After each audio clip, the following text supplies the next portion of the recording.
few weeks ago, I used this image in a video, noting the sword right between Crowley and Aziraphale's hands. A number of people in the comments pointed out the 3 swords in Aziraphale's back. Pretty soon after that, people pointed out that this might represent a tarot card. But why assume tarot symbolism?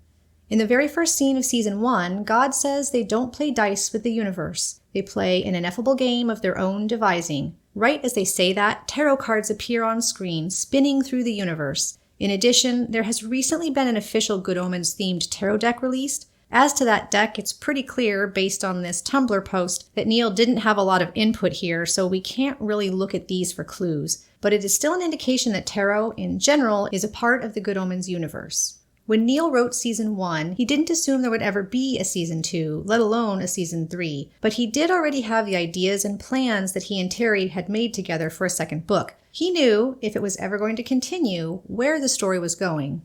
There are no tarot cards shown in Season 2, at least overt ones like in Season 1, but once you start looking, you'll find tarot card imagery everywhere, though it's particularly concentrated around the magic shop and in 1941.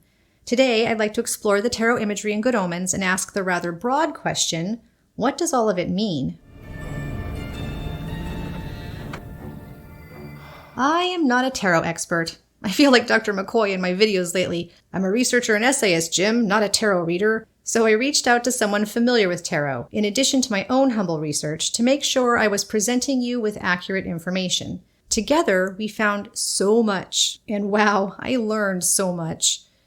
Tarot cards have been around for hundreds of years, but they didn't start taking on occult meaning until the mid-1700s when a clergyman and Freemason named Antoine Court de Gablin wrote occult interpretations of them in his essays on the primeval world. Today, tarot decks are broken into major and minor arcana. The major arcana are the named cards, like the Sun, the Empress, or the Hanged Man. We see a number of these cards both in the Season 1 intro and in imagery throughout Season 2. The minor arcana are the 4 suits, usually denoted as pentacles, wands, swords, and cups. Pentacles are associated with the physical world, creativity, ego, and the element of earth. Wands are associated with spirituality, strength, passion, and the element of fire. Swords are associated with intellect and power, and the need to balance those, and the element of air. Cups are associated with emotion, love, connection, and the element of water. The cards we do see in Good Omens are all from the Rider-Waite Tarot deck, first published in 1909, so those are the images and interpretations we're going to be working with. Tarot is a very interpretive art. We can look at standard interpretations, but how does it apply to the show? Is Neil looking at the imagery or the more philosophical meanings of the cards? What are we supposed to take away from these images? I'll make my best guesses here, but there might be as many opinions on that as there are people watching this video, so I invite you to share your own conclusions on what all of this means in the comments. Let's start with what we found in the intro to Season 1. The 4 of Wands is seen multiple times in just the few seconds tarot cards are shown. The card depicts 2 people dancing in celebration under a canopy of flowers. According to the Waite deck, this card represents country life, a haven or refuge, domesticity and harvest home, harmony, peace, and prosperity. I don't think I'll get a lot of dispute that this card represents Aziraphale and Crowley by the end of Season 1, and with the awning, the dance, and the country home domestic angle, it might be predictive of the end of Season 3 if we remain optimists. The Queen of Wands shows a person sitting on a throne, holding a living staff, surrounded by symbols of courage and determination. Often this represents a person who is focused and optimistic while also being nurturing. The Queen of Wands might represent God. With the Wands suit having the element of creativity and fire, it would give some interesting insight into God's nature. The Knight of Cups is easily bored, but brings ideas and opportunities. It's often seen as a very romantic card, a person on a quest for love. Whatever interpretation you find for this card, it seems to fit Crowley very well. The Ace of Swords depicts a hand emerging from the clouds with a double-edged sword. There's a crown and a wreath atop the sword. This card often represents mercy and triumph, but the jagged mountains in the background also suggest a difficult road ahead. Representing both power and intellect, this person may be at the beginning of a new project or a breakthrough. It seems likely that this card represents Aziraphale, with his flaming sword and the tough journey he's facing. The 4 of Swords usually means a period of rest after facing a series of difficult challenges. This could be a reference to the calm romantic center that is Season 2. I'm not often going to refer to reversed cards. Not all readers even read reversed cards, but I will mention it here as the image we see later in 1941 that may also reference this card isn't straightforward, and the swords are behind rather than in front of Aziraphale. In the reversed position, it can mean a trying time for a relationship pushed to the breaking point. It may also indicate a situation where you feel you have no choice or are facing a crisis of faith. The chariot is probably just the Bentley, which has become an icon of TV vehicles. It depicts a brave hero in his vehicle and is usually read as someone overcoming obstacles. We see the Devil card during the 3-card Monty Baby switching sequence when the playing card representing Adam transforms into it. The image shown is not what you see on a classic tarot playing card. Due to the fact that this isn't clearly a tarot card, I'm assuming it's just a literal devil, or in this case, the Antichrist, with no deeper meaning beyond that. The World. This card is seen in the intro to Season 1, but you know what? Let's look at the World card at the end. I promise we'll get there. The Judgment card is very hard to see in the opening sequence, but it's there. It depicts an angel with a trumpet announcing the day of judgment, with men, women, and children rising from their graves to be judged. Which angel is on this card, you may ask? That actually has an interesting answer because in the Christian tradition, it's usually assumed that Gabriel will announce judgment, and some tarot readers also have presented the Metatron as a possible answer. In Islamic tradition, it's the angel Aziraphale, also known as Raphael. Which one are we seeing here depends on who you ask, but I find it very interesting that those are the 3 possible choices.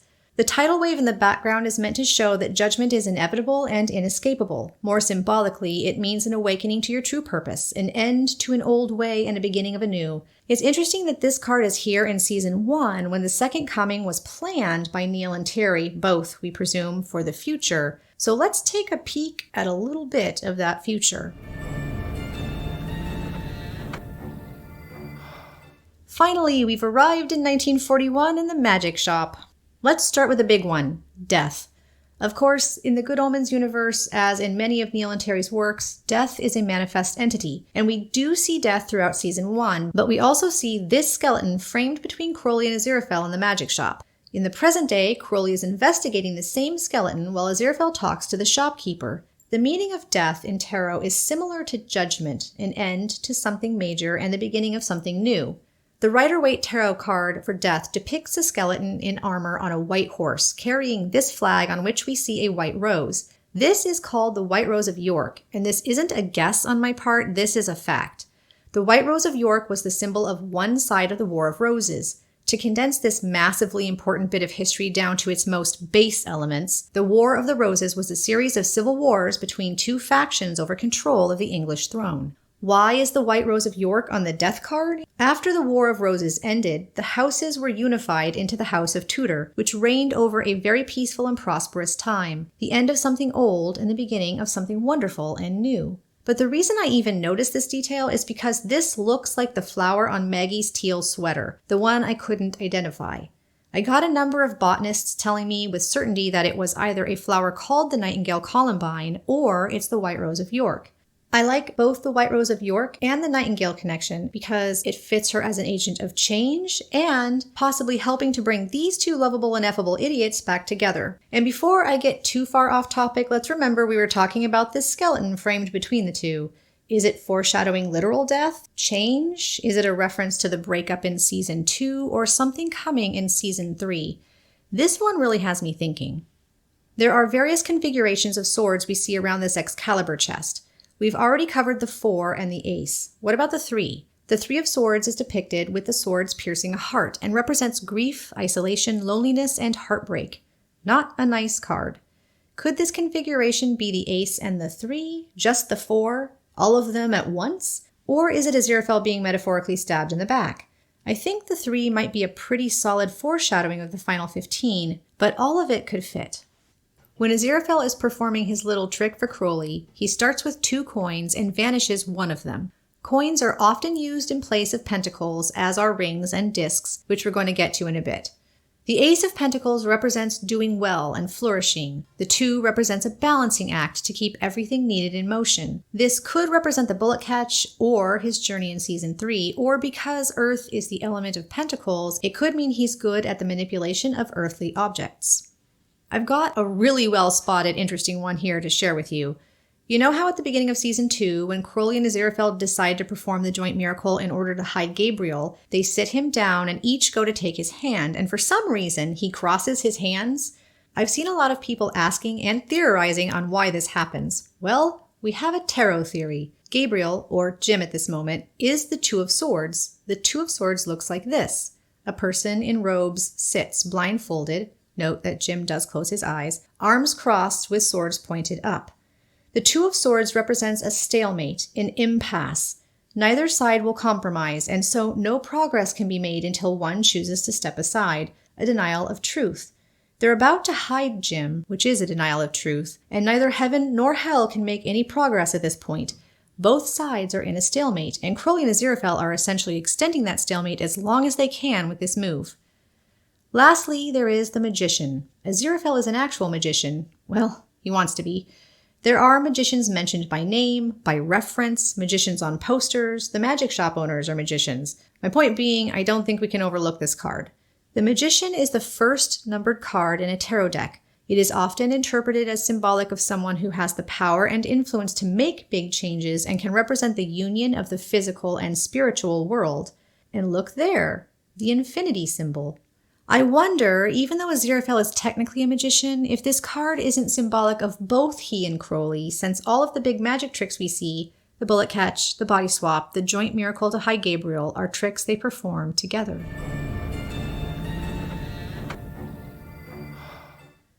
Three-card Monty with the Antichrist. 3 cowrie shells and a lone caraway seed. In tarot, we have the 3-card spread. This is the most basic layout for a tarot reading. It's read left to right from the perspective of the questioner. When Aziraphale and Crowley enter the magic shop in the present time, we get this fantastic overhead shot. Here on the counter sits a neat red velvet mat, and on that mat we see 3 cups, a single wand, and 4 balls, laid neatly out from left to right, past, present, and future. What do they mean? Let's look and see if we can figure it out. On our left, we see 3 cups, all upside down. This is the second time I'm going to look at the reverse meaning of cards. These cups are so obviously and intentionally upside down. Upright, the 3 of Cups signifies celebration and togetherness with friends. Reversed, it represents a lack of harmony in your social life and a feeling of isolation. In the center is a single wand, the present. The Ace of Wands is taken as a sign that you will find success in a new project or endeavor, a time of opportunity and breakthrough. Reversed, it indicates intense trials and tribulations in the near future. It's impossible to tell which way this wand points, as it has white tips at both ends, as is common with this style of wand. Maybe it represents both orientations at the same time. On our right, the future, we see 4 balls, or pentacles. We see it also in the magic trick Aziraphale accidentally successfully performs in 1941 while knocking over a house of cards and everything on the counter. This card is super tricky. Upright, it is a card that represents a clingy, hoarding nature, someone valuing things only for their material worth. I would like to point out that the handle on the wooden thing holding the balls is pointed away from the duo. And reversed, it can mean old wounds are healing and a previously damaged relationship is able to move forward without being hindered by the past. Is this reading meant for Crowley or Aziraphale, or maybe both of them? Is it just some random stuff sitting on a shop counter? Well, I think it looks a little too intentional to be random stuff, and it really is laid out like a 3-card spread. I think this reading is for both of them, but there's one more 3-card spread we should look at before we draw this long-ass video to a close. Introducing the ramblings of a madwoman in the longest conclusion ever concerning time, space, the tower, the 2 of Cups, and the world. If we go back to that first scene in Season 1 when God describes playing an ineffable game of their own devising and the tarot cards appear, a couple of other things appear on screen at the same moment. First, a number of, as far as I can make out, made-up mathematical equations. I suppose these are meant to represent the underlying physics of the universe, equations used to determine things like gravitational force, which incidentally is the attraction between any 2 objects. We also see this symbol for infinity, the mathematical symbol for infinity. Why are these three things on screen at the same time? What do they have in common in the Good Omens universe? We've seen the repeating structure of this story. Events that happen in the first episode, like the argument over protecting Gabriel, where Crowley leaves, are reflected in the final episode, with the disagreement over heaven, where Aziraphale leaves. It starts, as it will end, in a garden. And this repeating structure happens on a smaller scale as well. Some of you might have noticed how many things in the Good Omens universe reflect Aziraphale and Crowley in some way. The entire credit sequence is a good starting place for this, where almost every character is them. In universe, we see it from Maggie and Nina to seemingly random customers at the coffee shop to these puppets to these hats. Now for some math, or if you're in the UK or Australia, maths. Fractals are a never-ending pattern. They appear self-similar. That is, the details are similar or the same no matter the scale. A fractal appears the same if you zoom way out to look at the larger picture as it does when you zoom way in to view the smaller one. In this fandom, we sort of joke about the never-ending layers of the story. Every time you peel back one layer, there's another underneath, but always reflective of the same story, themes, patterns, and characters. No matter how you look, zoom way in at the small details of a character or scene, or zoom way out to look at the larger details of an entire season plot, a theme, a character arc, you'll see the same patterns. The concept of infinity is inexorably tied to math, but it is also in this instance a storytelling device. Crowley and Aziraphale are immortal. They have all of time behind and before them, and they keep repeating the same cycle over and over. So we can see the math and infinity symbol connection. And in the storytelling, you can see the tarot connection. These three things are all working together to show us a repeating theme. This is the Tower card. It represents change, clearing the way for something new. We see this picture represented in the Job minisode, where an actual bolt of lightning and a storm destroyed Job's property. We could also see this in the church bombing in 1941. Notice the church steeple closely resembles the tower. Metaphorically, it could also represent the Nopocalypse of Season 1 and the Second Coming in Season 2. This is the Two of Cups. It's all about partnership and the harmony of two people working together. We see it here at the end of Season 1, and here when Crowley has 2 cups of wine in Job's basement, and here at their intimate dinner after the church bombing and successful magic bullet catch. Wherever we see one of these periods of destruction or threat of destruction, it's followed by a time where they're working together to achieve something that they could not achieve alone, and often there's this toast involved. This is the World card. To the world. To the world. I told you we'd get here in the end. Remember that this card is in the Season 1 intro. It exists in universe. We aren't pulling this one out of thin air, as it were. The World card represents the end of a period of adversity, the successful completion of a difficult task. This is an interesting card. It has 4 images in the corners. An eagle on the top right. Could that be the lectern that Crowley keeps from the bombed church? A lion in the bottom right. The lion outside Eden. An ox in the lower left, like the ox ribs in Job's basement.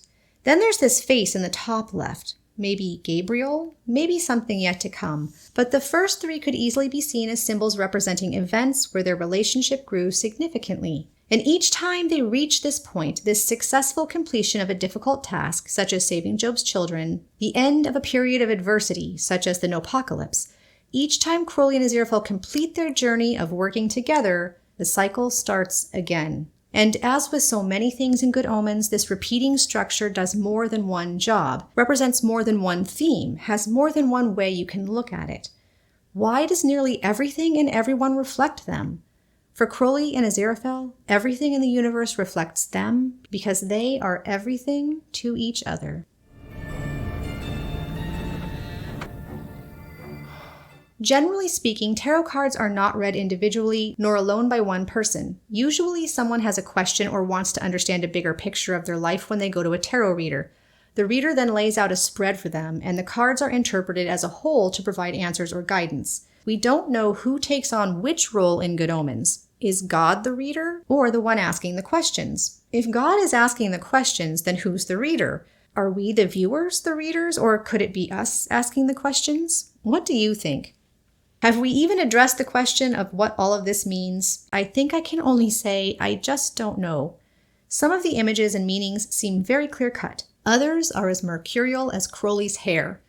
I do feel confident in saying that some of these at least are hints at Season 3. Which ones? Well, we're left guessing. Speaking of infinite layers, this video in no way covered everything we spotted in 1941 or the modern magic shop or even all the possible tarot references. This historical minisode and its modern equivalent have a lot going on, and there seems to always be something else to talk about. Is this shield a wheel of fortune? What does this giant floating head puppet surrounded by other puppets mean? I also started reading the Book of Thoth by Aleister Crowley. There's a number of things that might connect there, but that deserves its own separate investigation, and this was already getting out of control. So instead of answering a question, I'm going to pose a new one, to myself and to you. Are these clues woven into a clear narrative stream, or are they sprinkled more randomly? Breadcrumbs for the starving fans to pick up here and there to hold us over while we wait for Season 3? Or is it just layers all the way down? Seemingly endless fractals, reflections and layers and layers and layers.